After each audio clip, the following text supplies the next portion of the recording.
kaya tama yung sinasabi ni Inday Sara na basura kayo. Ang mga walang puso at kaluluwa, ang mga makakapal na mga mukha ng mga kurakot na ito. Hayan, nagpa-concert na naman kagabi sa Palacio de Polvoron. Anak ng kagwang, hindi na kayo nahihiya. Pati si Vice President Inday Sara, binanatan pa rin ninyo sa concert na yan. Anak ng kamuti. O ito ang pag-uusapan natin ngayon, Sharon Cunita. Akala siguro niya si Vice President Inday Sara ang nasaktan sa kanyang mga banat. Alam niyo po ba, Sharon Cunita, ang nasaktan sa banat mo ay si Lene Robredo at ang mga pinklawan dilawan na bumoto sa kanya. Anak ng kagwang, sinuka mo na ba itong si Lene Robredo? At kumapit ka na kay Ngiwim. Baho pa man ang bunganga niyan, anak ng kagwang. Vice President Inday Sara, may wristback po sa Palacio de Polvoron. Binanatan niya ang tagapagsinungaling. Pag-usapan rin po natin ngayon, ito, mas malinaw po na laman ng text messages ng di umano'y bagman ni Bungit at siya mismo. Ito ay conversation po, inilabas po sa plenaryo sa Kongreso. Anak ng kamuti, no? Ang linaw-linaw po ng di umano'y pag-uusap ni Bersamin at ni Ngiwim tungkol sa bilyones na kickback sa flood control. Magandang tanghali po sa ating lahat. Pa-like po muna, pa-share, pa-subscribe. Pakipindot po ang inyong notification bell upang lagi po tayong updated sa ating mga video. At suportahan po natin ang Bisdak Historiador. Pangalawang YouTube channel ko po yan. Pa-subscribe din. Alam niyo po, no? Pag-usapan muna natin itong tungkol sa bagman at siyempre ang tinuturong mastermind ng maraming Pilipino na si Bungit. Kasi nga, ito na pag-usapan naman eh. Itong si Adrian Bersamin, na content na rin natin kagahapon, pero hindi malinaw yung nilalaman ng text messages ni na Bungit at ni Adrian. Kaya ito, ulitin natin muli, pakinggan natin yung sinasabi ng isang kongresista na sa plenaryo po mismo, binabasa niya, siniwalat niya ang mga nilalaman ng usapan ni Adrian at ng kanyang among nakangiwiang panga. O, ito na mga kurakot, babatay na mga kurakot, sabi ni Cara David. Pakinggan po natin itong kongresistang ito. Alam ko na susuka kayo kay Tinyo, pero maliwanag yung ano niya. Yung sinasabi na palitan ng text messages ni na Bungit, no? At saka yung alleged bagman ni Bungit. Kasi dalawa lang naman ang lumantad ngayon, si Erisi at si Tinyo, na iniwanan ng ebidensya ni Leandro Libeste. O ito yung medyo malinaw-linaw. Pakinggan natin. Na ayon kay Yusek Bernardo, nasa 100 billion na insertion na inutos ng Pangulo, 52 billion ang kanyang direktang hinawakan, at mula rito ay nagbigay siya para sa Pangulo ng 8 billion na commitment. Nasa complaint po yan. 100 billion nga yung kickback insertion ni Bungit. Yung 52 billion hawak daw direkta ni Bungit. Sabi ni Bernardo, hindi dapat si Bungit talaga ma-impeach, no? At putangin na makasuhan at makulong ho yan, himas rihas. Yun din po yung statement ni Saldico. So nag-corroborate talaga na itong si Bungit ay may insertion. Sige nga, tuloy. Yung 8 billion, ito yung bago ngayon na agad-agad daw i-deliver doon sa bahay ni Bungit. Ito. Binanggit sa complaint, ang papel hindi lamang ni Yusek Trajib Olayvar, kundi pati ni Yusek Adrian Bersamin. Sino po ba si Adrian Bersamin? Ito na. Officially, PLLO, Presidential Legislative Liaison. Pero lumalabas unofficially, siya ang runner, bagman at disbursing officer ng Pangulo na tumatanggap at gumagastos ng kickback sa utos ng Pangulo. Merong record ng komunikasyon sa pagitan ni Yusek Adrian Bersamin at ni Pangulong Marcos mula December 2024 hanggang July 2025. Kabilang dito ang mensahe noong Marso 2025 ng pagtanggap ng delivery ng 8 billion mula kay Bernardo na pinarating kay Pangulo. Kasama ang acknowledgement at tugon ng Pangulo na okay. Sabi po sa mensahe, complete na po ang 7.122 delivery sa akin. Tapusin ko po ang computation today. Kalakip nito rin ang detalyadong computation ng mga pinaggastusan ng 8 billion na kickback. Kasama po rito, pangunahin ang gastos para sa mga kandidatong sinuportahan ng Pangulo noong nakaraang eleksyon.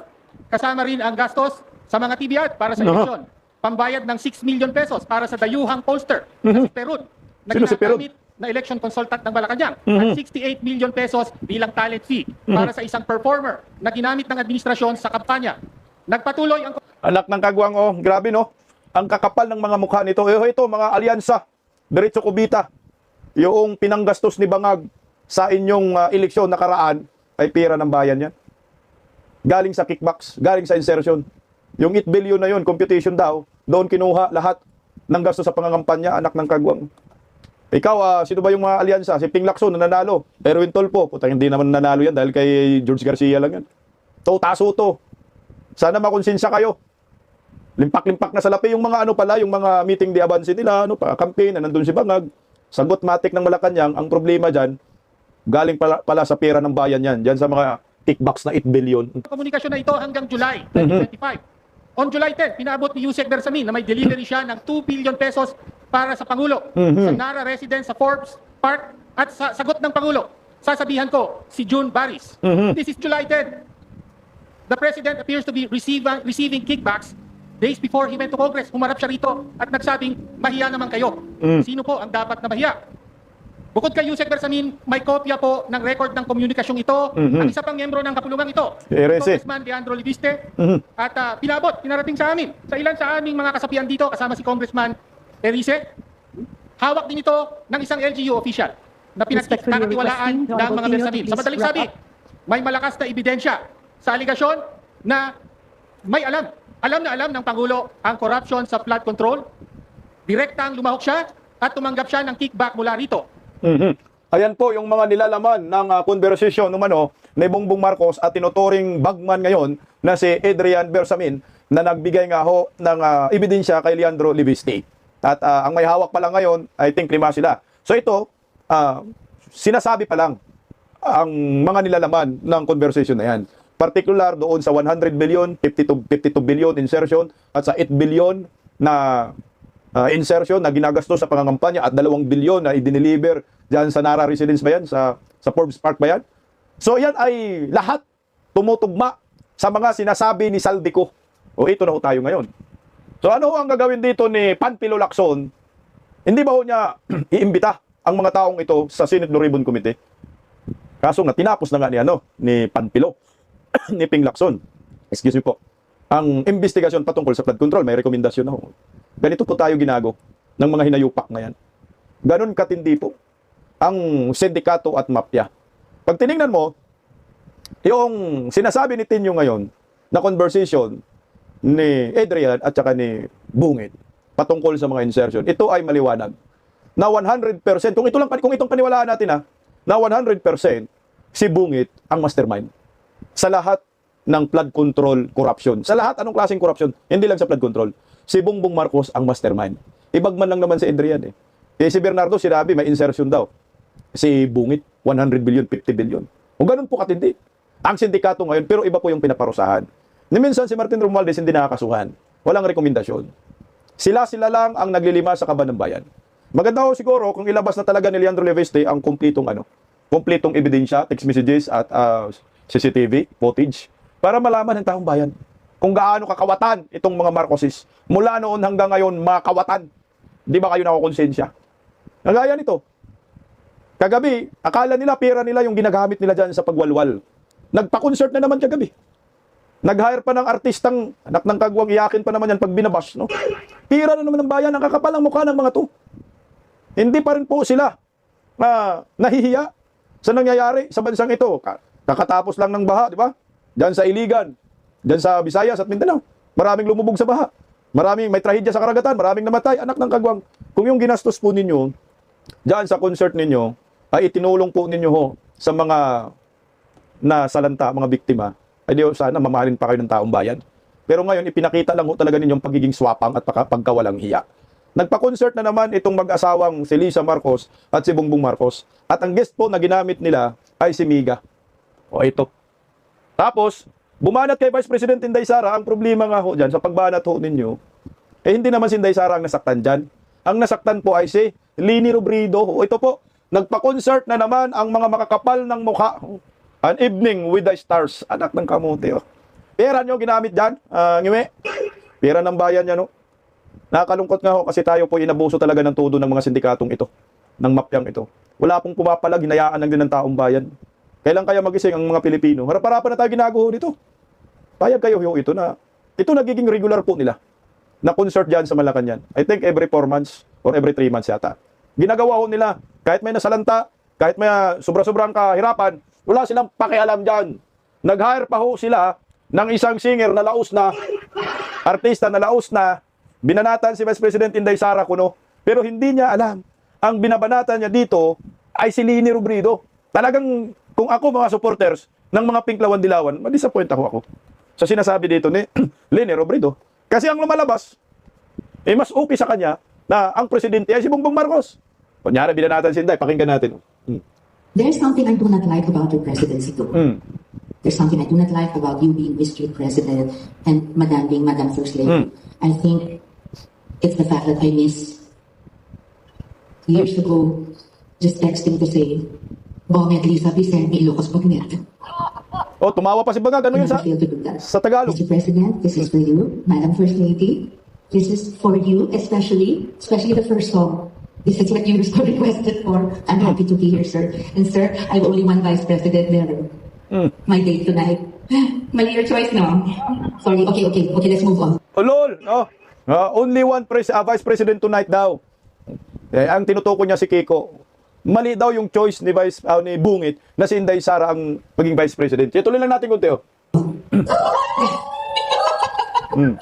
Basta, Mr. President, you have my support. I would pray for you. I would pray for the country. I would pray that before we all judge you, that you are allowed to do your job for all of us. And we pray for good health, peace of mind from all the fake news, all Fake the news? misinformation.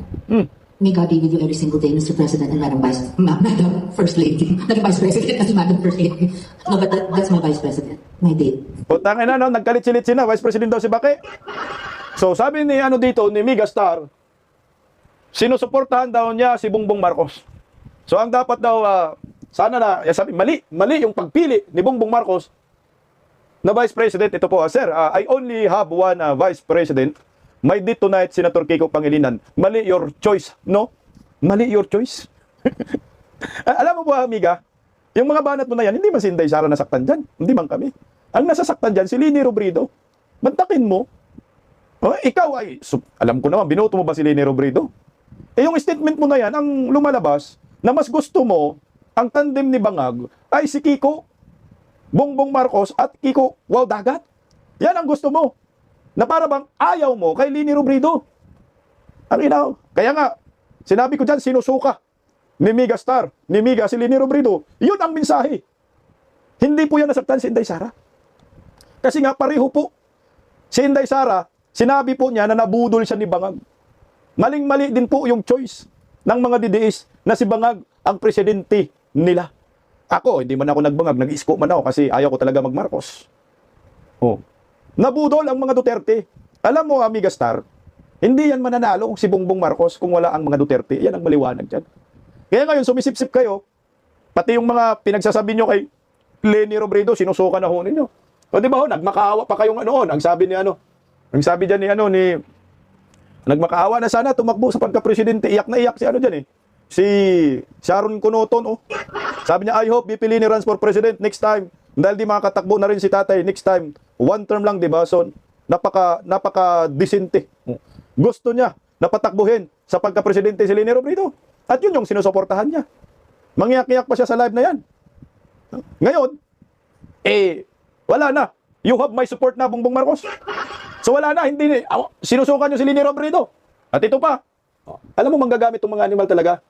Di ba naalala mo ba yan, Kiko? Ang sabi, September 21, 2022. Tapos na to election, di ba? Huwag natin ilibing sa limot ang mga pangarap na inutang sa dugo ng mga Pilipino, nagbuwis ng buhay, upang magkaroon ng disente at maayos na pamumuhay. May kalayaan at demokrasya ang ating bayan. Never again, never forget, ituloy ang laban. Never again to Marcos. Pero ngayon, himudpit si Miga. Anak ng kabuti, no? Itong mga manggagamit na to. Ito, Miga, hiyang-hiya naman kami sa inyo. 32 million yung boto ni Vice President Inday Sara. Si Bungit, 31. 1 million lang yung mga Bangag supporters. Pero si Kiko, 9 million. Makipagsanib pero sa kakay, kung si Kiko at si Bungit ang nagtandem, ang boto nila 10 million lang. Plus 1 million kay Bangag. Inday Sara, 30 million talaga ang mga DDS na bumoto sa kanya. Kaya yung statement na yan, ang nasaktan dyan, mga pinklawan. Putsa, halik agad si Bungit dyan, Si Bakit, natakpan si Bakit dyan, Uy, hindi ba kayo nagselos or sobrang selos? Anak ng kamote. Ganon. Ganon katindi ang mga manggagamit. Na mga dilawan, pinklawan. Alam nyo, matagal na yung mga ganyang estilo ninyo, mga nanggamit lang. Anong lasa? Anong amoy, Amiga? Puta, sinong-sino si Palaka dyan eh. Andito talaga, halikan talaga. Ah! Nandyan si Palaka, natabunan din si Kiko. Ay, putang ina, nasulot. Kain na, kain suka. Ganon ang mga estilo ng mga dilawan. Kinaya mo yung Kiko? Mag-lips to lips na. Tangina mo, nag-concert kayo, pira ng bayan, mga los-los nyo. Oh, ito na. O, diba, sabi rin ng kanyang anak noon, na si Frankie ba yan? I'm not going to have my president, Binem Ferdinand Marcos again, ever. Paano na yan? Yung magulang mo, magkipag-lips to lips na nga kay Bungit eh. Oh. You have my support. Suportado na si Bungit. Yan ang mga sinasabing mga walang kredibilidad. Hindi na paniwalaan dahil mga basura. Ginawa mo rin naman yan noon, Miga, kay Vice President Inday Sara Duterte. Baka nakalimutan mo. Ayan, oh. Sinabihan po niya, oh, ayan, oh. BFF Sara Duterte. Ba't ganon? Noon, 2018, tinuturi mong BFF si Vice President Inday Sara? Ulul. So ngayon, sinabihan mo na mali ang choice ni Bangag sa pagka-Vice President. So gusto mo si Kiko Umatsing, wow dagat, mas cute pang kalabaw. O, tapos, may pabigay-bigay ka ba noon ng bulaklak kay Vice President Inday Sara? Grabing mga urukan talaga naman. Oh. Ito yung mukha ng mga dilawan. Ito yung mukha ng manggagamit. Mga plastic. Wala. Ganun talaga ang kanilang ano. That's a political show for Optics Arswila. Pero ang point ko kasi dyan, sa sinasabi ba ni Sharon Cunita na mali ang pagkapili ni Bungit na Vice President, si Inday Sara ba ang tinamaan dyan? Sa akin, hindi eh. Ang tinamaan dyan si Lini Robredo. Kasi malaking insulto yan. Na sinusuportahan mo, nagtandem si Kiko at si Lini Robredo. Pagkatapos ng eleksyon, dumidikit kayo ngayon kay Bongbong Marcos. Tapos nagpapasikat ka. Ang sinasabi mo, na para bang mas okay, Bongbong at Kiko. Hindi sana. Kayo na lang. Para pareho kayo. Nalubog sa kumunoy. Kumapit lang naman si Bangag. O ito. May response si Vice President Inday Sara Duterte dito sa Palacio de Polvoron. Kasi di ba kaliwat ka ng banat si Chucky Clear? Alam mo, masasaktan na naman sila dito. Mamaya, magpresko na naman si Chucky Clear. O ito. Panoorin natin ang banat ni Vice President Inday Sara Duterte. May bayan pa ba sa 2028? Yan daw dapat ang unang tanong kesa tanungin kay Vice President Sara Duterte kung tatakbo siya sa 2028 presidential elections. Ngayon pa lang daw kasi ay lubog na sa baha at korupsyon ang Pilipinas. At live mula sa Davao City, ang asa frontline sa balita, si Bril Montalvo ng News 5 Mindanao. Bril, ano ang mga bagong pahayag dyan ni VP Sara? Julius, puspusan ang paghahanda ni Vice President Sara Duterte matapos ang magkasunod na impeachment complaint na inihain sa kanya. Sinabi yan ng bise sa kanyang pagdalo sa libing ng namayapang tsuhi na si Bong Duterte ngayong araw sa Davao City. Ayon sa bise, tuloy-tuloy ang paghahanda ng kanyang kampo para tugunan ang impeachment. Nagpasa rin naman ito matapos ang naging desisyon ng Kongreso na ibasura ang reklamong impeachment laban kay Pangulong Bongbong Marcos. Naniniwala raw si VP Sara na mayroong nagawang impeachable offense ang Pangulo. Narito ang kanyang pahayag. Hindi ko kasi nabasa yung impeachment complaint kay Pangulong Marcos. So hindi ko masabi kung yung mga sinasabi ko ba ngayon ay nandoon, pero ako bilang Vice President, kapag merong challenge sa fitness ko, paniwala ko, hindi ako pwede humindi. Kasi nag-utak ko eh. At sinasabi ko doon na I will preserve and defend the Constitution. And paano mo ma-preserve and defend ang Constitution, ang saligang batas, kung wala ka sa tamang pag-iisip? Samantala, hindi naman pinalampas ng bise ang naging pahayag ni Palace Press Officer Yuse Claire Castro na nagpapakalat daw ng fake news ang bise. May pabirong sagot din si VP Sara sa usapin ng pagtakbo niya bilang Pangulo sa 2028. Tinanong po si VP Sara kung ano talaga ang plan niya. Narito ang sagot sa atin ng bise. Unang-una ang tanong, meron pa bang bayan, meron pa bang Pilipinas na pag-uusapan sa taong 2028? Lubog na tayo sa basura, sa baha, sa lahat ng economic indicators, kahit sa korupsyon. Lubog na tayo, walang nangyayaring trabaho, maayos na trabaho ang gobyerno. Sinasabi ko na nga paulit-ulit na si Claire Castro nagdadala yan ng kahihiyan sa ating bayan. Kapag ganun yung nagsasalita at ganun yung sinasabi ng nagsasalita, ay nagdadala siya ng kahihiyan sa bayan natin. Kaya dapat hindi na siya pinapakinggan at pinapansin. Julius, pinasalamatan din ni VP Sara ang mga Pilipino na patuloy na sumusuporta sa kanyang opisina. Sa gitna ito ng pagtaas ng kanyang net satisfaction ratings mula plus 22 hanggang plus 28 sa huling quarter ng 2025 ayon sa SWS survey. Patungkol naman sa umiinit na world war ng Chinese Embassy at mga opisyal ng Pilipinas, ang sabi dyan ng bise, ayusin daw dapat ang relasyon sa lahat ng kalapit nating bansa. Yan muna ang late. Alam niyo po talaga, tama, nakakahiya itong si Claire Castro sa bansang Pilipinas. Puro paninira, basura yung lumalabas sa bunganga, bagsak tuloy ang rating ni Bangag. Hindi na obra yan. takot na sila ngayon sa mga Duterte. At maliwanag po, wala na silang choice. Kundi pagdating sa 2028, dumapa na lang kayo. Kasama si Sharon, kasama si Bangag at si Baki. Wala na, sure win na si Inday Sara, kaya manguyot na lang kayo. Kahit anong gagawin ninyo, gamitin nyo si Megastar, gamitin mo si sino bang mga hinayupak na mga artista yan, tanggapin nyo na. Masaya ang Pilipino pag si Inday Sara ang maging presidente ng Pilipinas. Yan ang maliwanag dyan. Ngayon, pabagsak ng pabagsak ang ekonomiya natin ngayon eh. Wala na, bumabagsak. Bakit? Hindi naman nakapuko si Bangag kung paano umunlad ang ating bansa. Isipin nyo yan. Diyan nakapuko si Bangag. Kaya ang resulta, bagsak ang ekonomiya. Ito, pakinggan natin mga bubonistang tanganista para malaman ninyo ang kalagayan natin. Kasi lalong lumala ang korupsyon under Bangag admin.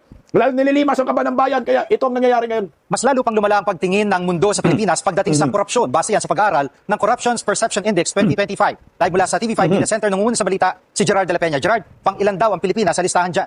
Alam mo, Jiggy, base sa pag-aaral ng grupong Transparency International, isang group na nakabase sa Berlin, ay pang 120 ang Pilipinas kumpara sa kabuang bilang na 182 na mga bansa nakasama sa pag-aaral na ito. Bumaba ng 6 na pwesto ang ranggo ng Pilipinas kumpara noong nakaraang taon, noong 2024, habang ang score naman natin ay 32 over 100. At kumpara noong nakaraang taon, bumaba rin yan ng isang punto. At lalong mas mababa yung score na yan sa global average na 42 over 100. Now, Jiggy, ano ba itong score na ito? Ano? Ito ay nakabase dun sa survey na ginawa ng Transparency International sa mga negosyante, sa mga risk analyst, mga ekonomista, at mga organisasyon katulad ng World Bank at ng World Economic Forum tungkol sa pananaw nila sa kung gaano nga ba kakurakot ang isang bansa. Now, dito sa listahang ito, numero 1 raw na hindi kurakot ang Denmark, sumunod dyan ang Finland at ang Singapore. Habang nasa dulo naman ng listahan na ito, ang mga bansang katulad ng Venezuela, Somalia at South Sudan. Jiggy. Gerard, sa negatibong balitang yan, anong posible epekto nito sa ekonomiya ng ating bansa? Nako, Jiggy, turn off daw ito para sa mga investors. Kasi kinukwento sa atin ng isang ekonomista kanina, ang trend daw ngayon sa mundo, ang expansion ng mga negosyante mula sa iba't ibang panig ng mundo ay magpunta dito sa Southeast Asia. Ngayon, kapag pipili sila ng bansa, syempre pagtatabi-tabihin nila yung mga bansang magkakapareho in terms of size ng economy, kung gaano nga ba kalaki yung spending power ng mga mamamayan nito, at ito na yung isang pinaka-importanting aspeto, yung corruption. So, ang pipiliin daw nila yung pinaka-less yung sakit ng ulo nila, kung gaano ba kadaling makipag-deal sa mga pamahalaan ng mga ito at yung hindi na kailangan ng tongpats o ng pampadulas para lang makakuha ng permit. So, sa aspetong yan, parang medyo matatalo yata tayo, Jiggy. At nitong huling bahagi nga raw ng 2025, medyo nakita na natin ang epekto nito dahil bumaba yung paglago ng construction sector at ang epekto nga nito maraming mga construction workers ang nawalan ng trabaho dahil nga maraming mga construction companies yung tigil muna sa paggawa ng mga proyekto dahil nga dito sa flood control scandal. At towards the middle of this year, mukhang mas mararamdaman pa raw natin ito. Pakinggan natin ang sinabi ng isang ekonomista tungkol dyan. Kung gusto natin na mas maraming pumasok na investment sa atin, we really have to address these concerns. Kasi malaking bagay siya. Kung namimili ka between country A and country B, na gusto mo saan ka pupunta, mag-expand ng business mo, pipiliin mo yung hindi ganun kalaki yung problema or sana walang problema sa corruption. At Gerard, anong sagot ng gobyerno dito sa pag-aaral ng Transparency International? Jiggy, sinabi ng palasyo na sana raw ay moving forward ay mas mag-improve na yung ranking ng Pilipinas dahil naisiwalat na itong mga corrupt practices na ito at yan yung tinutugunan ngayon ni Pangulong Bongbong Marcos. Nilinis na rin daw itong mga ito at na-expose na yung mga sangkot dito. Pakinggan natin ang pahayag ni Palace Press Officer Attorney Claire Castro. So expected po talaga na mabubunya ang korupsyon na naganap noong nakaraan. At sa paglilinis pong ito, makikita po nila ang pagbabago para mas makita nila na pinipigilan at tinatanggal na ang korupsyon sa pamahalaan. Lo mo! Tinatanggal daw ang korupsyon sa pamahalaan, lalo ang lumala ang korupsyon. Sinasabi nga sa Perception Corruption Index na lumalala ang korupsyon sa bansang ito dahil si Bangag ang presidente. Dinaliktad, no? Utang ina, dahil daw nalantad na daw ang korupsyon. Anak ng kamuti ka talaga, Chucky Claire. Wala kang ginawang matino. Kaya tama yung sinasabi ni Inday Sara na basura kayo. Isang nakakaya sa ating mga Pilipino na merong spokesperson na hunghang. Kaya ito, di ba, pakinggan din po natin itong nangyayari kay yung sinagot kasi kasi sabi niya, fake news daw si Harry Roque. Dahil wala daw colon cancer itong si Bungit. Anong walang colon cancer? Tingnan mo. Ilabas mo nga yung medical bulletin. Pakinggan muna natin kasi nga para maliwanag, ano ba talagang fake news? Kasi ang hirap, kagaya tayo, nagko-komento tayo. Pag tayo mga DDS nagko-komento, hindi nila nagustuhan ang pagkukomento natin. Ang tawag nila fake news. Kung ganun din ang gawin natin, hindi natin magustuhan yung pagkukomento nila, ang tawag din natin sa kanila fake news. Pumalag kasi dyan si Atty. Harry Roque dahil ang sabi ni Claire Castro, nagpapakalat daw ng fake news si Roque. Pero narito po yung sagot ni Atty. Harry Roque. Nais ko naman sagutin itong si Ante Claire. Alam mo, Ante Claire, hindi ako pwedeng masabi na kakalat ng fake news dahil ako'y nagtatanong. Tinanong ko, may larawan akong nakita sa internet na ang Pangulo ay meron parang bag sa yan. Alam ko, yung bag na yan, may nakita akong ganyan na, no? Yung dating Mayor Osmeña ng Cebu City, talagang may ganyan na colostomy bag ang tawag dyan. Yan ay kapag hindi na gumagana nga yung mga functions natin, pagdudumi ng tao, linalagyan na ng bag para dyan didiretso yung dumi. So ako, hindi ko sinasabi na merong colostomy bag ang presidente. Ang akin lang ay pagtatanong, dahil nakalagay naman sa Article 7, Section 20 ata ng ating saligang batas, na ang mamamayang Pilipino ay may karapatan na malaman ang estado ng kalusugan ng presidente kapag meron siyang seryosong pagkakasakit. Seryosong pagkakasakit. Sa akin tingin naman, kapag ang isang tao ay meron ng colostomy bag, yan ay seryoso kasi hindi na gumagana isang major organ ng ating katawan.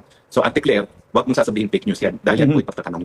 Yan ay kasama po ng karapatan ng tao ng mamamayang Pilipino sa impormasyon, lalong-lalo na dahil ang ating bagong saligang batas ngayon, yung ating 1987 Constitution, ay nagbibigay talaga ng karapatan sa taong bayan na magkaroon ng impormasyon tungkol sa Pangulo, lalong-lalo na kung meron siyang sirosong karamdaman. So, ang kailangan mong gawin ay magbigay ka ng medical bulletin. Kung sasabihin mo na yan ay kasinungalingan, bigyan mo kami ng detalye kung ano talaga yung naging sakit ng presidente dahil kung bakit siya ay napunta sa ospital at magpagamot. No? Ang sinasabi mo nga ay yung diverculitis, no? Diverculitis. Ang alam ng marami dyan, yung diverticulitis, yung kanyang kagustuhan ay divert ang public funds. Pero alam natin ang diverculitis ay kinalaman din yan sa colon na kapag hindi yan nagamot, magkakaroon ng problema sa paglabas ng dumi ng taong bayan. Kaya ako inaabala nung nakita ko yung picture na parang merong colostomy bag ng presidente dahil baka nga seryoso ang kalusugan ng presidente. Exactly. Ito na nga po yung mahirap sa mga bubunistang tangalista. Nagtatanong lang naman, may colon cancer ba si Bangag? Ngayon galit na galit kasi nga fake news daw. Sagutin nyo, ilabas nyo yung medical bulletin. Kung may colon cancer ba, wala, anak ng kamote. Ganito ang estilo ng mga tagapagsinungaling ni Bangag. Basta kami, aasa po kami sa 2028 na kahit dalhin nyo pa si Megastar sa stage, matatalo pa rin kayo. Kasi wala nang naniniwala sa inyo. Mga dilawan, mga pinklawan, mag-away-away kayo. Masaktan kayo dito 100%. Sinusuka po ni ni Megastar itong si Lini Robredo dahil mahal na mahal niya si Bangag. Kulang na lang mag-lips to lips. Ay, nakabuhay itong mga animal. Ganito ho sila kamang gagamit. Pero anyway, hindi po kami dyan natatakot kay Megastar. Wala pong yan. Walang convincing power yan. Mangiyak-iyak na nga ho kasi matatalo na daw si Kiko Baka napakiusapan to ni Megastar si Lisa Baki nung midterm election. Isama mo naman yung asawa ko. Kasi pag natatalo, talo na naman ngayon. Anak ng kamote, ganun katindi ito ang nangyayari ngayon. Alam nyo ho, tayong mga Pilipino ay umaasa na may pagbabago sa taong 2028. Dahil ngayon na ho, nakaranas tayo ng panggagago. Yung mga kurakot, mga kurakot sa gobyerno ay hindi mapaparusahan dahil protektado ni Bangag. Kaya itong isiniwalat ngayon ni Tinyo at ni Erisi patungkol sa flood control.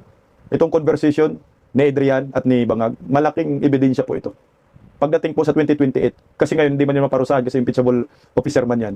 Pero pag sa 2028, magpapalit ng liderato. 100% po. Pulong si Bangag, tambalos-los, kasama yan si Sandro Marcos kasi tumatanggap din po yan ng kickbacks at insertion. Ganun katindi po.